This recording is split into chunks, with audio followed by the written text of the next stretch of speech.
Hello, everybody. This is Kama Onku with SpiritualPhysique.com Life Coaching, and welcome to the No Limits Telesummit. I'm really happy for our guest today being on the line. Her name is Rachel Grant, and she is the owner and founder of Rachel Grant Coaching and is a trauma recovery and relationship coach.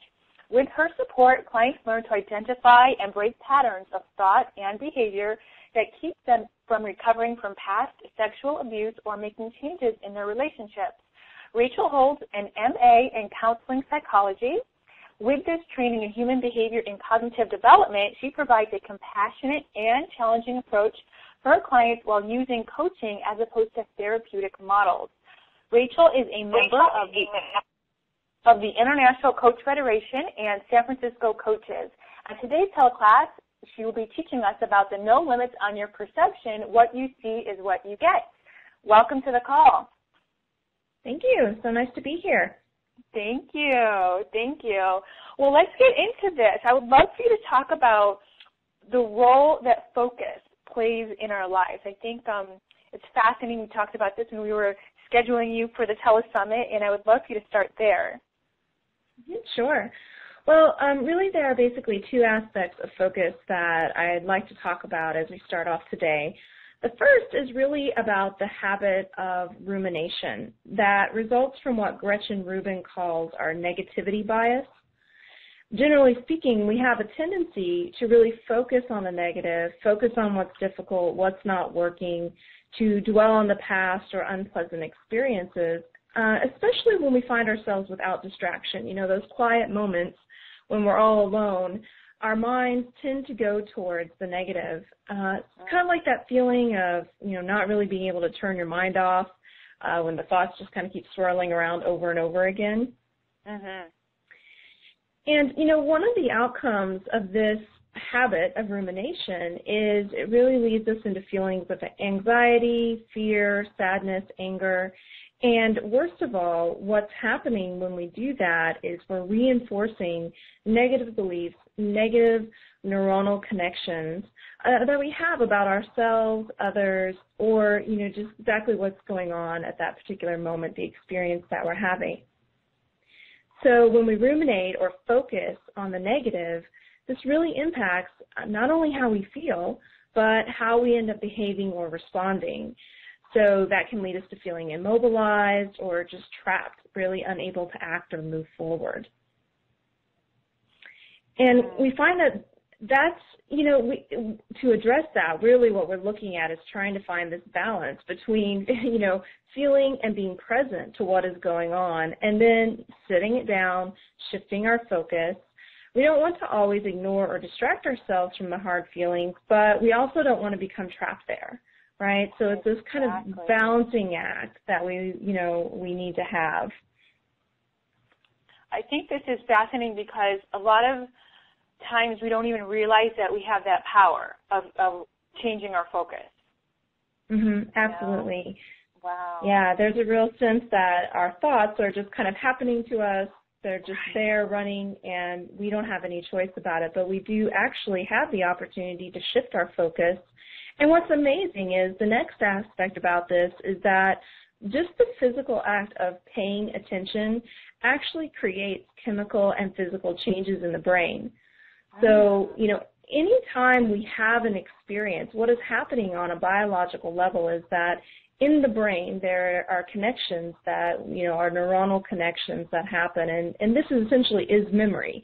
Right? Whenever we are thinking something, what's happening is a neuronal connection or network is lighting up, so to speak. And every time we revisit that thought, we're reinforcing and adapting that thought as we go along. So, every time you have the thought, I'm amazing, I'm beautiful, that neuronal pathway becomes stronger.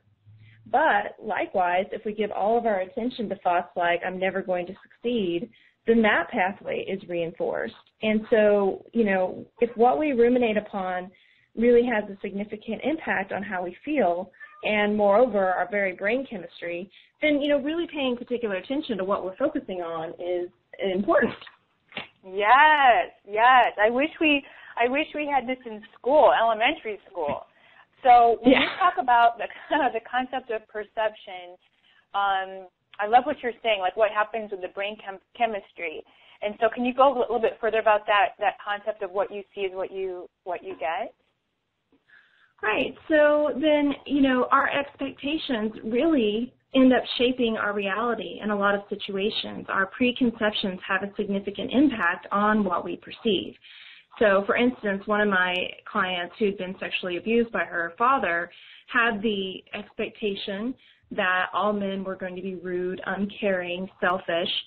So as an adult woman out in the dating world, she was really struggling to find a man who she enjoyed.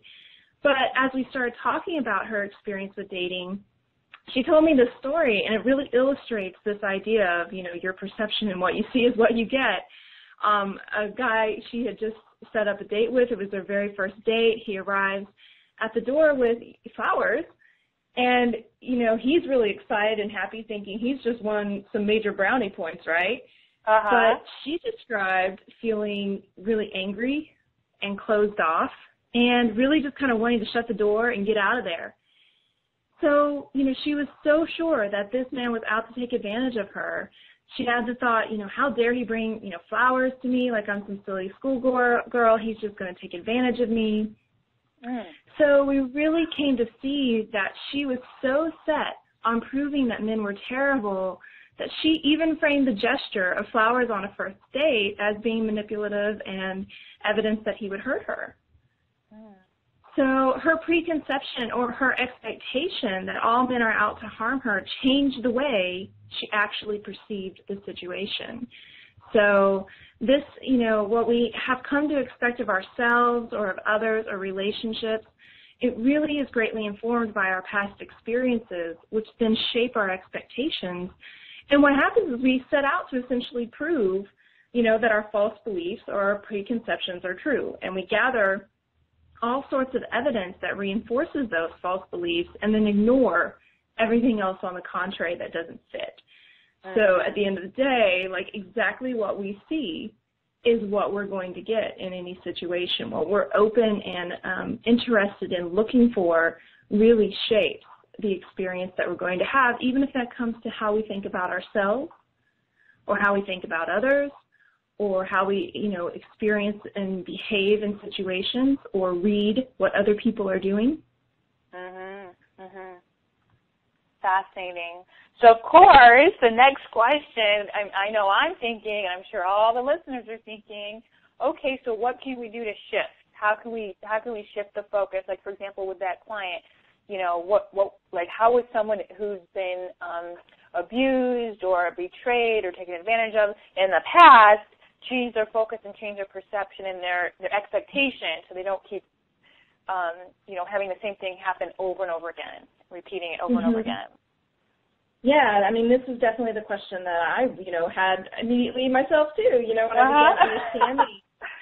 I'm like, well, that's great, but now what do I do about it? And, that so much of my work is tied up with this question of, well, what do we do about it? The work I do with survivors of sexual abuse, and, we deal with this particular concept quite a bit, and also in relationships, in my relationship coaching, people have all sorts of ideas about what it's going to mean for them to get into a relationship and what other people are up to. So the place where we always start is, first of all, by identifying what it is you have been out to prove. You can't begin shifting and getting away from something until you identify, well, exactly where are you in the first place? So oftentimes I'll ask clients, what have you been out to prove about yourself or about others or about relationships? And just doing some time journaling and exploring, what you have really been up to. What are your preconceptions? What are your ideas that you have that you want to now kind of start shifting away from? And so I kind of have this saying, if anything can be proven true, well, what is it that you want to prove? So once you've identified the negative things that you've been out reinforcing, you can then start thinking about, well, what would I like to improve instead? So, for instance, my client had been out to prove that all men were manipulative, and so she really set out to prove instead that men could be warm and caring. But this really requires now that conscious effort on our part and choice on our part to begin paying attention to all of the evidence that is presented. You know, part of what's difficult about falling into these patterns of perception is that it really limits our focus. We really only get to see only a small percentage or a small part of the whole picture, right? So once we are able to escape our preconceptions, then we have a much broader perspective and more genuine and authentic and honest perspective of the situation. So, for instance, yes, some men are out to be manipulative. Like, they're there. They exist, right? Yeah. But when you have that perception, you see everyone, you know, everyone's wearing green, right? Right. Whereas when you start to say, okay, let me shift my focus for a while and really look for evidence that supports the opposite of what I've been proving, what it does is it helps bring things into balance, right? And so I encourage, you know, my clients to kind of keep an evidence log and to just write down anything that supports the new thing that they're out to prove. And so when you get into situations, you then are able to have a clearer perspective about what's in front of you. And that's really where, you know, our power lies, is when we can see situations with clarity and resilience and honesty, as opposed to being always looking at ourselves or other people or situations through all of these different shades, right?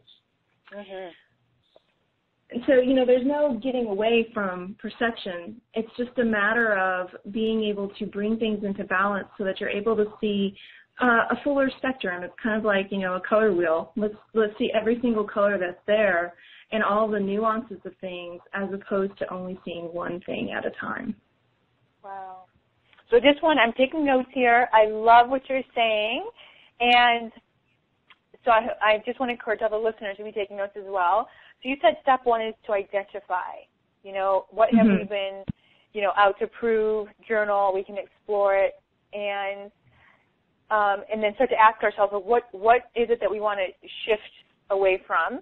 And then point two was what would we like to prove instead? What would we like to prove instead? And then keep an evidence log. This is really key because I love how this is very proactive. We're not relying on anyone else to change us or anything. It's just looking within, figuring it out, and then you have these action steps to take us to the next level. This is really good. Yeah. I think, as I said, we're not taught this. I mean, as adults, we're just not taught this as children, and then we grow up as adults struggling and not understanding, like, we have this power. This is very absolutely. Good.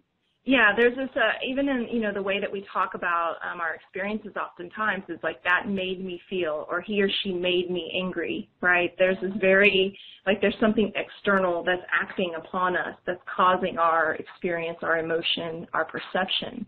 When in truth, what's happening is that, you know, inside what is happening is that it's internal. It's a neuronal pathway being lit up that triggers an old thought, that triggers an old emotion, and you just kind of run with it as if that's, like, really what's going on right now, and are unable to identify the connection to the past.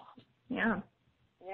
So in a lot of ways, this is like exercise for the brain, like building your brain muscles. I love it. You know, I love the analogy. Yeah, in school, you know, we're taught so many things, and, you know, even in PE, we're taught to, like, take care of our, you know, muscles, our, you know, arms, legs, and all that. But the brain is a muscle just as well, and that's what David Rock is really talking about, is that, you know, the chemical and physical changes that occur on a neurological level when we're conscious and thoughtful about the choices we're making in our thought life is just like building that muscle. And so, you know, for my client, when she first started out, of course, the stronger and more deeply rooted pattern of going to the thought, men are manipulative, men are dangerous, was stronger. But the more she did this work and the more she practiced, you know, this alternative thinking and challenging those patterns, then the new thought became the go-to thought. It became the more powerful and directive thought. And it doesn't mean that you become, you know, complacent, or that you become naive to think that, you know, everybody is caring, everybody is loving, but it's kind of like your first go-to place is in a place of negativity.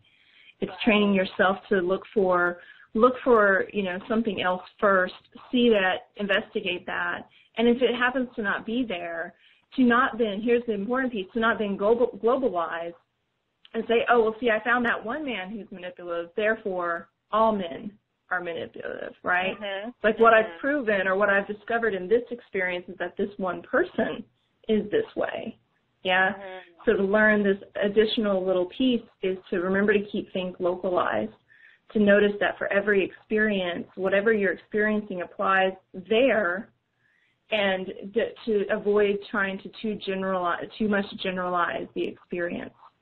Mhm. Mhm. And I can just see how it just makes for a bit better life. I mean, just overall, going through life, being positive about it. And I'm thinking of a client I spoke with the other day, a prospect actually, and then she came on board to help her with this thought. She thought, well, no one's buying right now.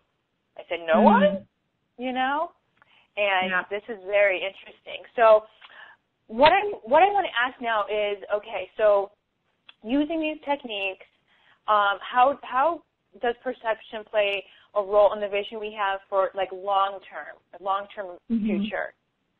Mm-hmm.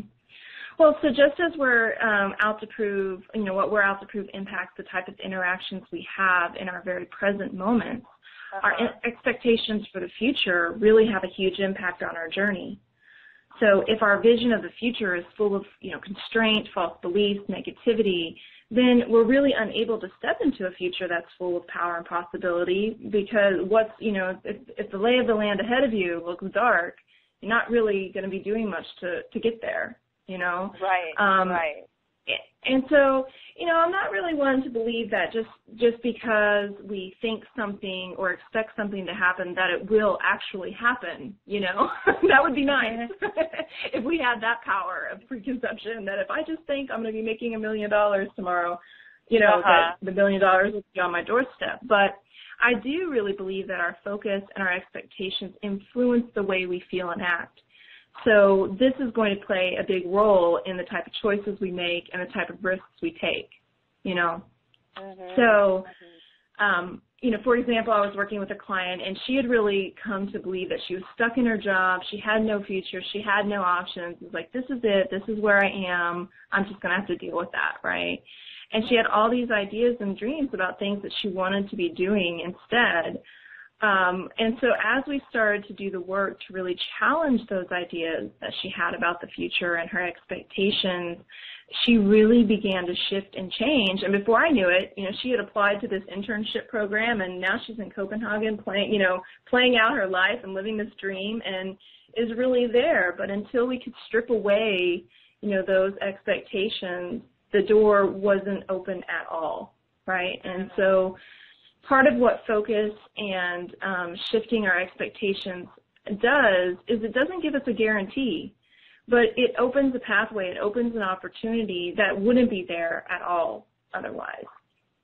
Right. I love this because what I love about your teaching is that it's very, it's grounded, it's not so out there, in like fairy dust and all this stuff. And you have that, it's grounded, it's scientific, it's realistic. And that point I just want to make sure the listeners heard is that there's no guarantee, but at least the door is open, a door that would not be open if you were stuck in a negative space and a negative thought. Right. So that's very powerful. Wow. So in terms of your client base, what you have international clients, so you do Skype, you do phone, do you do in-person as well? I do in-person workshops here in San Francisco. So actually coming up in July, I'll be doing my one-day workshop for Beyond Surviving. So now this is the program that I developed for adult survivors of sexual abuse. And it's I kind of work that program with clients in a variety of ways. I work with clients individually by phone or by Skype, or I have the workshop opportunity, which is a one-day, basically an introduction. It covers what I would normally cover in the first 3 sessions of individual coaching. And then they have the opportunity to join a small group and finish out the program, which is 13 more sessions. So I really like, this work is really at the center of what I'm doing, and I've written the book and have that finally available as a PDF, and excited to kind of move forward with getting it published and e-version available. But this is really, what I've been talking about today is quite at the center of a lot of the work that I do around sexual abuse, because so much of the trauma that comes from sexual abuse has to do with the patterns of thinking that were created as a result of abuse that the person has then just gone on to kind of reinforce, over and over and over again. And so we really talk about this skill along with many others for, challenging those patterns and really starting to shift away from your frame for who you are or for relationships being so grounded in the lessons learned from abuse. Powerful. Well, I want the listeners to know your website is RachelGrantCoaching.com, RachelGrantCoaching.com. And those of you who are listening live, you'll see the website. You can just click on the left. And then also Rachel has a free gift. And again, actually live or by recording, you can see on the left are the buttons. And you can download, you'll see here, you're giving away parts 1 and 2 of the guidebook, Beyond Surviving, the Final Stage of Recovery from Sexual Abuse. And it's free for all the listeners. I really appreciate you, Rachel, for giving this away to the listeners. And then I want to also repeat that she has a workshop coming up July 21st. It's in San Francisco, and you can go back, on the website, RachelGrantCoaching.com, to get the information and to register. Yeah, absolutely. I'd love to see people there. I'm really looking forward to that opportunity. Being able to work in the groups and work together. Part of the amazing thing about a lot of this work is when we start talking to each other about our perceptions and the things that we're out to prove, is we discover, man, we have a lot in common. We have a lot in common. And so I think one of the biggest hurdles is sometimes is that we think that our thoughts, our habits, the way that we're wired is, kind of abnormal. We're the ones who are kind of strange and off-center and all of this, but we really have so much in common. And I think there's a great comfort in, getting into communication and becoming clear and connected with others and knowing that, we really aren't alone. These ideas, even people who haven't been abused sometimes struggle with the same exact ideas that people who have do also. So, yeah, I'm really looking forward to that, and if people have any questions or anything like that, they can always email me and reach me by phone. That's on my website as well. So I really thank you for the opportunity to come and talk with you today and share this concept, and I hope that people can, start taking some of the step-by-step tools and put those into practice right away. For sure. And I'm actually just put up your website, and you also have, and I'm so happy it's right on the homepage, you have a click here for a free 60-minute session. So I want to encourage the listeners, I know your availability is limited, so they should definitely go in and book an appointment with you. And one thing I would love to just kind of highlight as well is that although, like I said, your teaching is so grounded and especially, it's based on the scientific, the neurological, the chemistry, everything, the biological levels, everything is woven into what you created.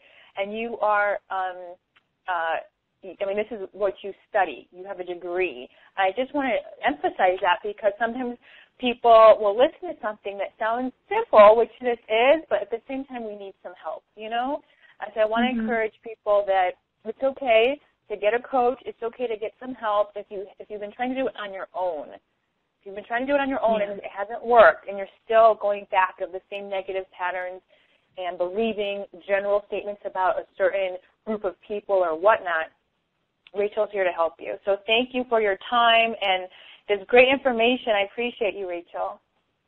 Thank you, Emma. I really had a nice time today. Thanks so much. My pleasure. All right, everybody, this has been Kama Anku with the No Limits Telesummit. Have a blessed and beautiful day, and always remember Matthew 19:26, with God all things are possible.